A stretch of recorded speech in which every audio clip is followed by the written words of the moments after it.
crafty friends, it's Diane the Creative Inkster. Today is Wednesday, April 26th, and I'm here live to share with you my swap card from last weekend. This was with my team. We did a shoebox swap, which if you don't know what that is, that's where you create a sample ahead of time and put together a bunch of kits that the other people can then go ahead and make your card. You pack everything up in a box or a bag and you sit down and you make each other's cards. It's a lot of fun. It's a great way to try out other ideas and learn from each other. So this is a brand new stamp set here called Lazy Days, and it's from the new annual catalog. And but the thing is, with this stamp set, you get one chair, and I wanted to show two chairs on the front of my card.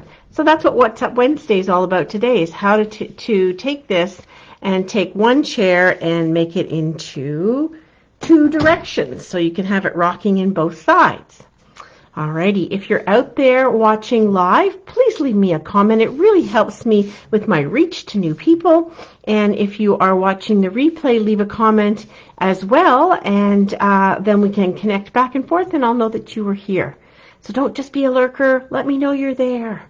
Alrighty, so let's get started with the pieces we need for this.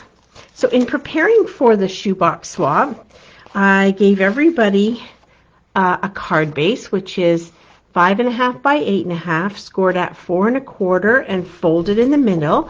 This yellow is called Lemon Lolly, and it's a brand new color coming out next week when the new annual catalog drops.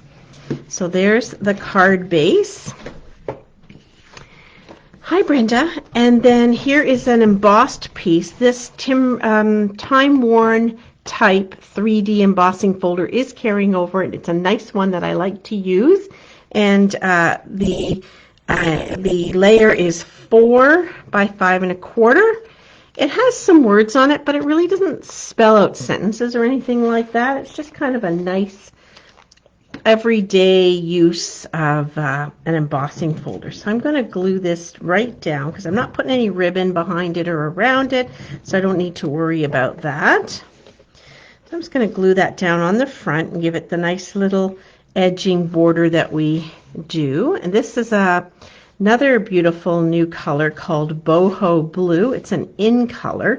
Lemon Lolly, the card base, is into our regular line. So this is going to be kind of replacing So Saffron in the Subtles collection, and then Boho Blue is an in color, which will be available for 2 full years. Sometimes those colors come forward and we get them again in the future.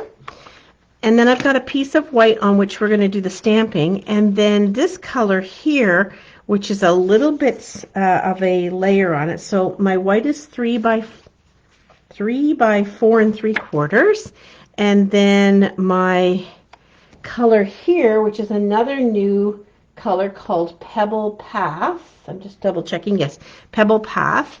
It's kind of a grayish color, Pebbled Path, and it is 3 1/8 by 4 7/8. So it's got a small border around it. What you can do to save your paper a little bit is go ahead and punch or die cut something out of the center of that, or even I've seen people go in and cut it right out. So let me show you how to do that. While we're on here, may as well show you a few tricks of the trade. So I stick it on my paper trimmer, and I don't want to cut through, but I want to kind of start up a little bit with inside the boundary and cut there. Then I'll flip it around and leave my cutting blade there, and then kind of come down. I gotta come down a little bit more to be even. I didn't even look at it, I just kind of eyeballed it. And then I'm going to cut across between those two lines and then do the same on the other side. And that will cut out a piece from the center. I'll just trim it a little bit with my scissors that I can use on something else. I mean, if I had a die cut or a punched shape on this particular card, I probably would punch it directly out. But there's a piece I can save for something else. And there's my backing layer. It'll go on here and it'll work just fine. It looks like you can see it a little bit, but once you lay it on top of the blue, you won't see the opening at the back showing through. All right, let's do the stamping. So I'm using Pebbled Path, the new in color, and I gave each person 2 pieces of the 3 by 4 3/4, so in case they messed it up, they were okay to try again. And this handy tool is the silicone craft sheet. And you want to make sure it's clean when you start. It measures about 6 by 6, and it's just under $10. You'll notice that it has a logo on it, so you want to make sure you're not stamping onto that piece there where the logo is. But we're going to literally stamp on the mat, and that's how we're going to transfer the image. So I'm going to grab the stamp from the set, which is this rocking chair here, and I'm going to do the mirrored image one first, and just for lining up, because then if I'm not happy with it, it's fine. I can just I can cut it off and stamp it again. So what I want is for my mirrored image chair to be here on this side of the paper. So that means if I'm stamping it straight down, I'm going to stamp it in this corner, and I'm going to place this side of the paper against it. And then by doing so, when I pick it up, my rocking chair will be on that side. So, grab my ink. Now, one of the things you will find when you do this technique is you almost need to double ink it, which is impossible to do on the slippery mat. We used to have a stamp positioning tool, which is no longer available in the line, that would allow you to make that a perfect fit, and you could ink it up twice so that the color from pulling it up off the mat is as dark as the ones that you're going to stamp directly. But honestly, I didn't really feel like it was something that was that noticeable. If someone looked at the card and didn't know that I had done it this way, they would never have known that.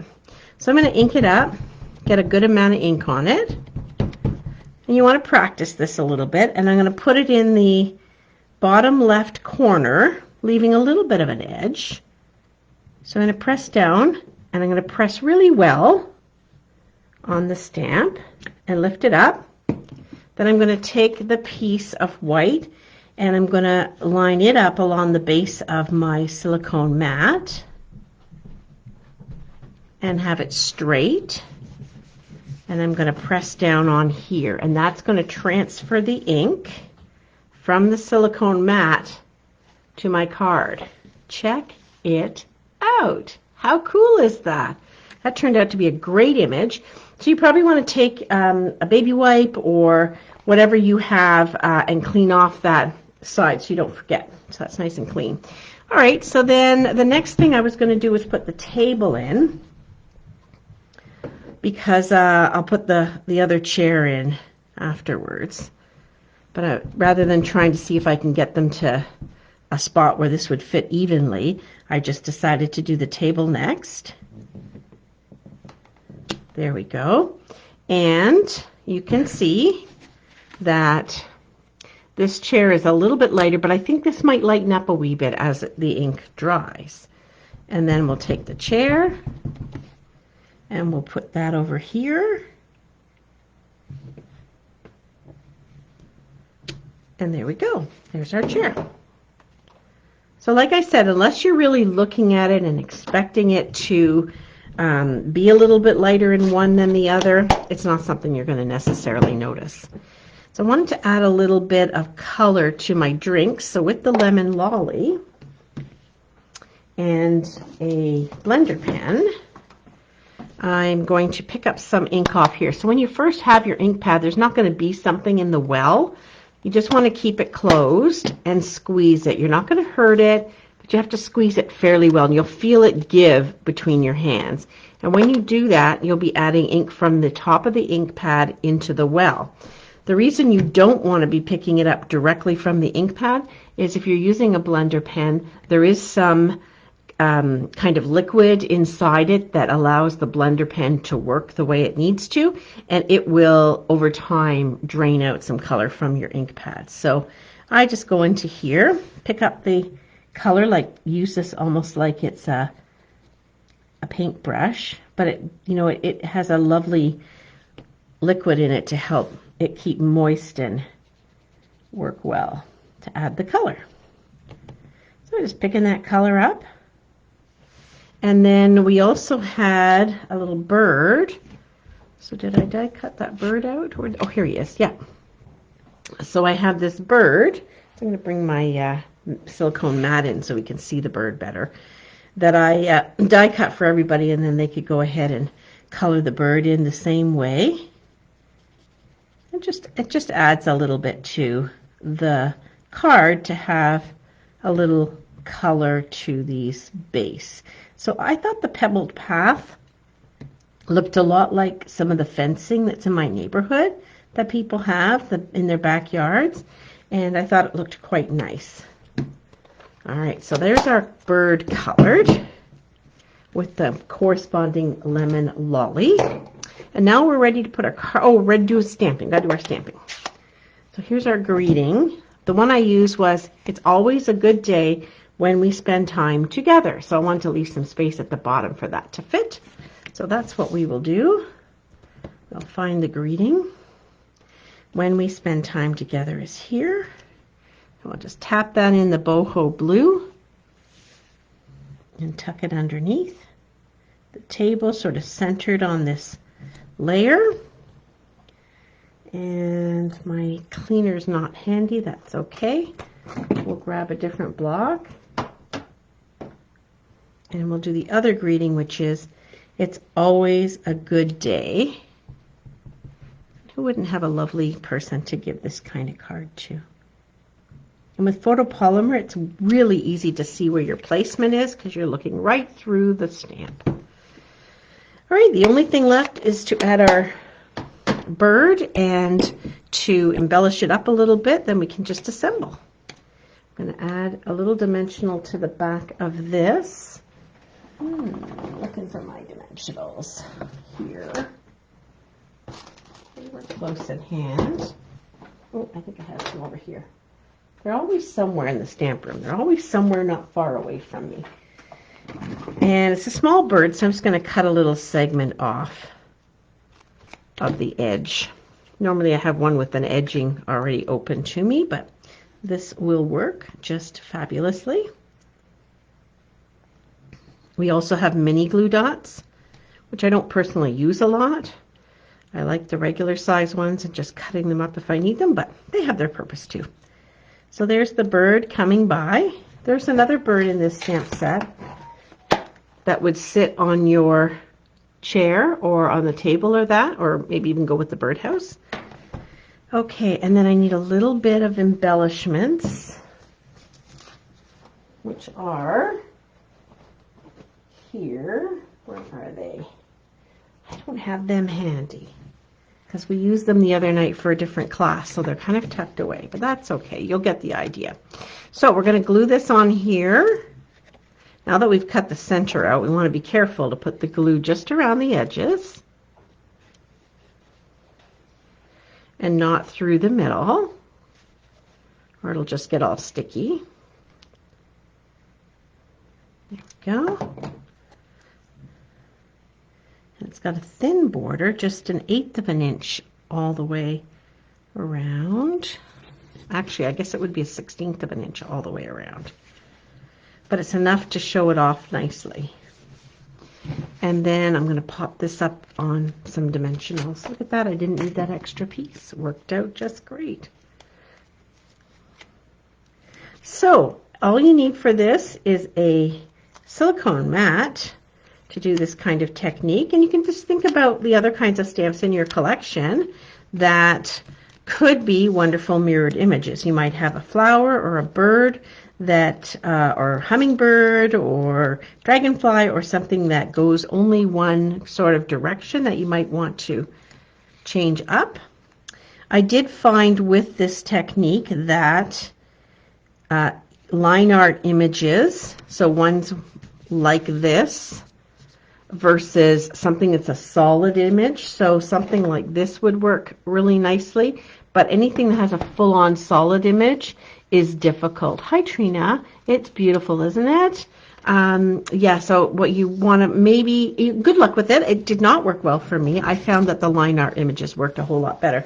And so then all I chose to do on here was to put 3 of the smallest new embellishments in boho blue and lemon lolly. They're so pretty. All right, maybe we add a little Winkostella to our drink, and that would kind of sparkle it up a little bit. Maybe make it look like there's some sparkling water in there. And that's my swap card from last weekend. So thanks for watching. I'm glad you were here. Hope you give this technique a try. And I will see you next week on Monday for a Creative Escape. Bye for now.